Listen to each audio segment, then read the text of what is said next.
Hello, I'm Taylor Croissant. I'm the presiding officer of Chinook Winds Regional Council. I'm along here with my colleague Nancy Nourse, who is also on the executive. And we were meeting for the past 3 days here at St. Andrew's United Church in Cochrane. And we want to offer our thanks to the members of this congregation who showed tremendous hospitality to us over this past week. As we met, we were discussing the budget for the regional council. There's been some work done on that and preparing us for this coming year. One good piece of news that we can share is that we had last year projected a deficit, and the deficit that we had projected, it was actually quite a bit less thanks to good performance in the financial markets and from wise management and stewardship of those resources as well. So we hope that we'll continue to be as lucky as we were in 2025 and the remainder of 2026. One of the things we do at Executive is we receive a staffing report from our Executive Minister, Trina Duncan, and she was indeed able to give us updates on the many ways our staff in our region and staff who are part of Pacific Mountain region serve our communities of faith here in Chinook Winds.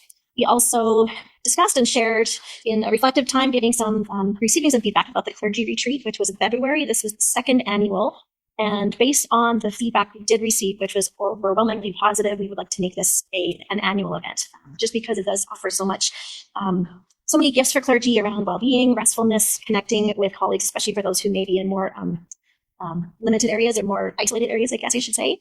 We had some time to share dinner together. We welcomed to Cochrane, indeed, the folks from here at St. Andrews in Cochrane. Folks joined us from Airdrie United Church, from Crossfield, from Ralph Connor in Canmore and Banff, and just to share their joys and what's going on for them in ministry and their successes right now and the ways they're struggling or maybe feeling some challenges. And the response we were so pleased to hear was overwhelmingly hopeful that yes, there's always challenges and struggles, but because of partnerships with the community or with other congregations, or perhaps thinking outside the box, or and maybe just ways of thinking differently, even letting go of expectations of how we think church should be.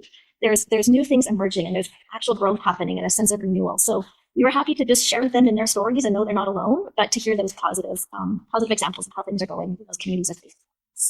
And we talked about goals, didn't we? We did. So when we have the annual general meeting coming up in the first week of May, the executive actually is going to lead us through a few discussions to assist us on the executive in some of our goal setting that we make for the entire regional council. So we just touched upon the goals that we had set in the previous year, and knowing that we're going to be updating those based on your feedback that you're going to be sharing with us. But I'll just remind us of what our goals currently are as they stand. The first of which is to have healthy communities of faith, and we have sort of a sub goal onto that, is with a particular emphasis on first, third ministry, people in the first third of their lives, so ages 0 to 29 or so. Our second goal is effective leadership, and that is specifically the theme of the coming EGM is going to put greater emphasis onto that particular goal.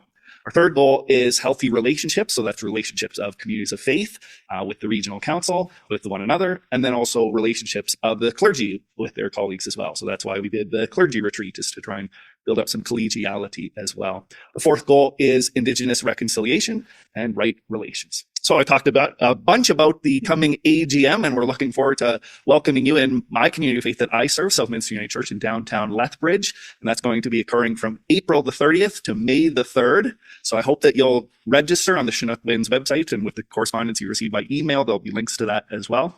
I'll also encourage you to, if you're able, if you can travel from close enough spot to take in the pre-event that we're having. It'll be a visit to the Nikayuko Japanese Gardens, and that is going to be hosted by South Alberta Japanese United Church. So I'm looking forward till it's 6 weeks. That's pretty scary, actually. 6 weeks from now, seeing all of you in Lethbridge for our annual general meeting. The theme of that meeting is provoking leadership, and we have an excellent theme speaker, Reverend Mitchell Anderson, who's coming to share his wisdom with us. So look forward to see you then. Bye for now.